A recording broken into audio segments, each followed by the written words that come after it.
Baik ya, terima kasih. Assalamualaikum warahmatullahi wabarakatuh. Selamat malam teman-teman kelompok 4 dan teman-teman yang menyaksikan.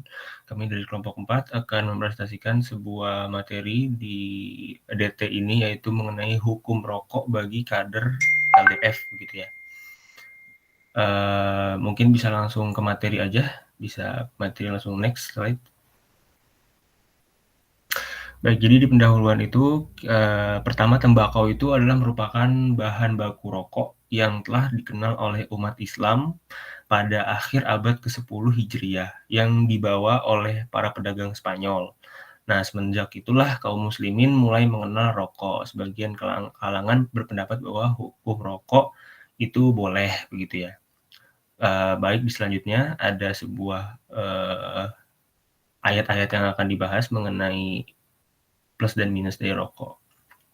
Yang pertama ada ayat dari Quran Surat Al-Baqarah ayat 29 mengatakan bahwa dialah Allah yang telah menjadikan segala yang ada di bumi untukmu. Jadi bisa dibikin conclusion bahwa apapun yang ada di bumi itu milik kita gitu ya, rokok dan lain-lain. Dan di situ mungkin teman-teman berpikir kayak misalnya hal aneh seperti yang memabukkan kayak ganja dan lain-lain yang memang nggak boleh gitu kan. Terus dilanjutkan oleh ada sanggahan juga di Quran Surat An-Nisa ayat 29, dan janganlah kamu membunuh dirimu, sesungguhnya Allah adalah Maha Penyayang kepadamu. Nah, jadi balik lagi ya, karena kan Allah menciptakan manusia itu adalah ciptaan Allah yang paling sempurna gitu ya. Ya karena perbedaan kita dengan binatang itu karena kita memilih akal untuk berpikir gitu kan. Kita bisa memilah-milah mana yang baik, mana yang buruk kan gitu. Tujuan dibikinnya akal oleh Allah gitu. Selanjutnya dilanjutkan oleh materi selanjutnya. Baik, selanjutnya ada pengertian dari rokok. Menurut Kosovo pada bukunya tahun 2003, rokok adalah hasil olahan tembakau yang terbungkus, sejenis turutu atau bentuk lainnya yang dihasilkan dari tanaman Nicotiana tabacum, Nicotiana rustica, dan sejenisnya.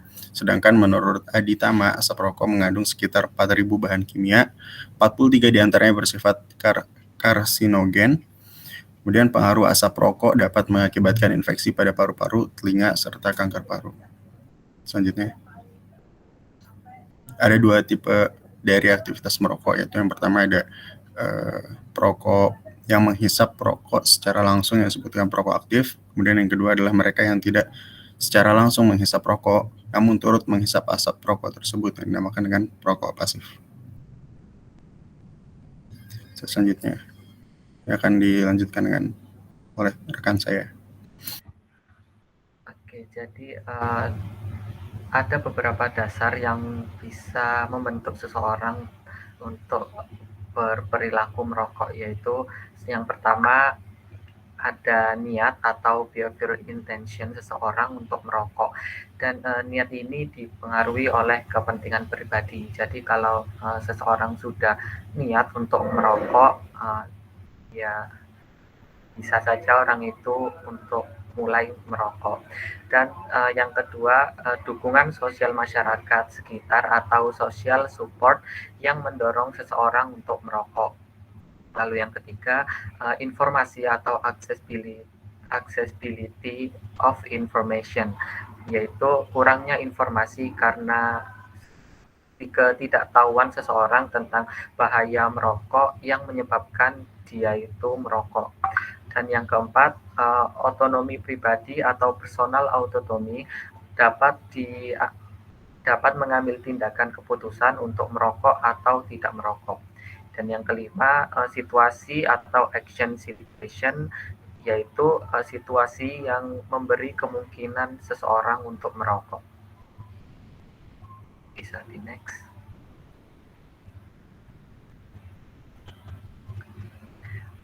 Oke. Selanjutnya, hukum rokok dalam Islam menurut pandangan Ustadz Abdul Somad.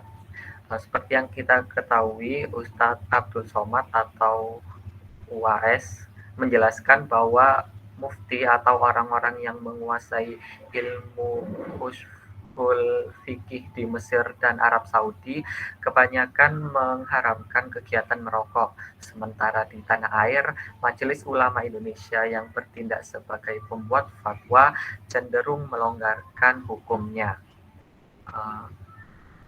Kata Ustadz Abdul Somad ketika beliau kuliah di Mesir, muftinya mengeluarkan fatwa rokok itu haram.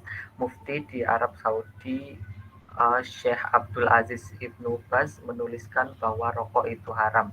Fatwa Muhammadiyah rokok haram. Fatwa MUI rokok hanya haram bagi ibu hamil, ibu menyusui, laki-laki yang sakit, dan anak-anak.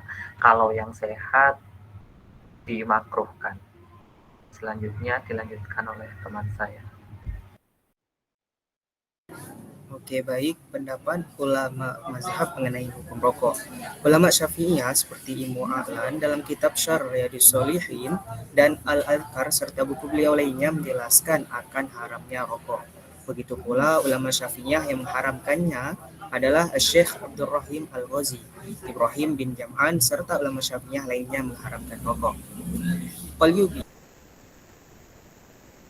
9 Hijriah, ia berkata dalam kitab Syekh Syiah Qalyubi ala Syar Al-Mahalli jilid 1 halaman 69, ganja dan segala obat bius yang menghilangkan akal zatnya suci sekalipun haram untuk dikonsumsi. Oleh karena itu, para syekh kami berpendapat bahwa rokok hukumnya juga haram karena rokok dapat membuka jalan agar tubuh terjangkit berbagai penyakit berbahaya. Next. Kemudian selanjutnya ulama mazhab lainnya dari Malikiyah, Hanafiyah, dan Hambali pun mengharamkannya. Artinya, para ulama mazhab menyatakan rokok itu haram. Hal ini dibahas dalam kitab Hukmu Ad-Din fil Lihya wa Takrih, Hukum Islam dalam masalah jenggot dan rokok, yang disusun oleh Syekh Ali Hasan Ali Abdul Hamid Al-Halabi, Hafizullah, terbitan Al-Maktabah Al-Islamiyah, halaman 42 sampai 44. Next.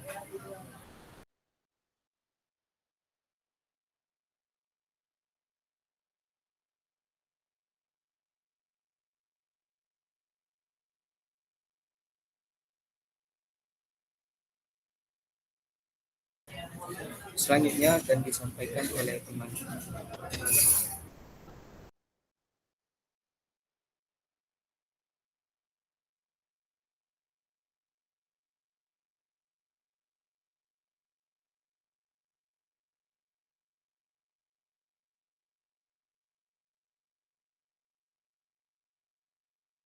Untuk Ferdi dipersilakan.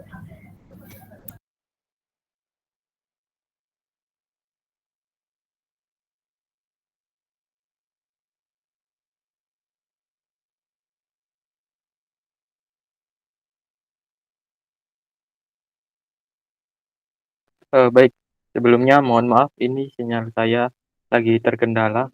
Untuk selanjutnya yaitu fatwa rokok menurut Muhammadiyah. Jadi fatwa tentang hukum rokok di Muhammadiyah dikeluarkan oleh Majelis Tarjih dan Tajdid Pimpinan Pusat Muhammadiyah melalui keputusan nomor 6 SM-MT/3/2010. Dalam putusan tersebut, Muhammadiyah dengan tegas memberikan status haram terhadap hukum rokok. Setidaknya terdapat 6 alasan.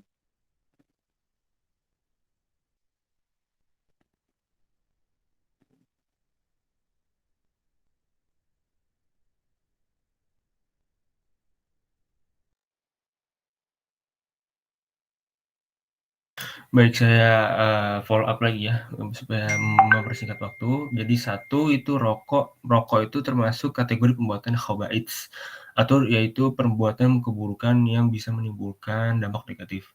Kedua, perbuatan merokok itu mengandung unsur menjatuhkan diri dalam kebinasaan dan bahkan merupakan perbuatan bunuh diri secara perlahan. Selanjutnya, perbuatan merokok membahayakan diri dan orang lain yang terkena paparan asap rokok sebab rokok adalah zat adiktif yang berbahaya. Selanjutnya, rokok diakui sebagai zat adiktif yang mengandung unsur racun yang membahayakan. Rokok jelas membahayakan kesehatan bagi perokok dan orang sekitar yang terkena paparan asap rokok atau perokok pasif ya. Yang terakhir, merokok bertentangan dengan unsur-unsur tujuan syariah, yaitu 1. Perlindungan agama, perlindungan jiwa raga, perlindungan akal, perlindungan keluarga, dan perlindungan harta. Next.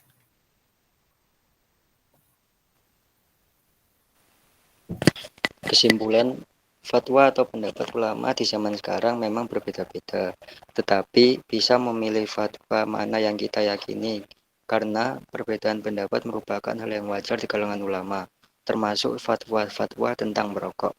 Fatwa-fatwa yang telah dijelaskan di atas tidak ada yang salah. Kita boleh mengikuti pendapat Ustadz Somad, NU, dan MU, sehingga hukum merokok itu tergantung dari fatwa mana yang kita yakini dan ikuti. Tetapi yang pasti, menjauhi rokok lebih baik daripada merokok, karena manfaat dari tidak merokok lebih banyak daripada merokok. Tubuh kita menjadi lebih sehat, tidak mengganggu orang dengan asap rokok, dan kita mendapatkan pahala dari meninggalkan rokok.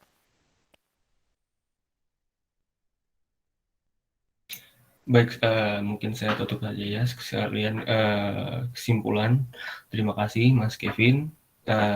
Terima kasih teman-teman telah menyaksikan dari presentasi kelompok 4. Mohon maaf bila ada salah kata atau salah penyebutan. Wabillahi taufiq wal hidayah. Wassalamualaikum warahmatullahi wabarakatuh. Terima kasih semuanya.